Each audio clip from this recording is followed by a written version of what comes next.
હેડો 1 વાગી ગયો. ઉભા થો બીપો, ઉભા થો કાકા. અરે બધા વાતું કરે, મારે 200-250 મણ થશે જીરું.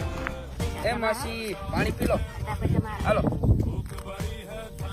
4 મહિના નાયા નહીં ને 4 મહિના ગામત્રે જી જાય નહીં અને કે ધક્તો નથી કરતા. આ શું ચોથા પગે આ શું ધૂળ ઉડાડે રહી કરો ઊંચું તારે. હેડો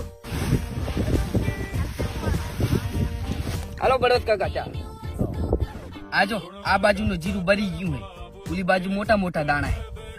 લાવો મસાલો હું બનાવી. માં વાતું ઓછી કરો, વાઢવામાં ધાન દો.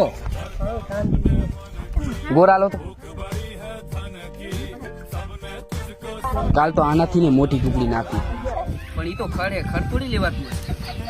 આ વખતે જો જીરુંમાં સારું રહ્યું ને તો ગામ તમારા બંધ કરી દેવું. શાક તીખું બની ગયું નહીં. હાલો કાકા તમારી દાડી. કાલે આપણા તો આવજો. એટલે દેતા હું હવે હું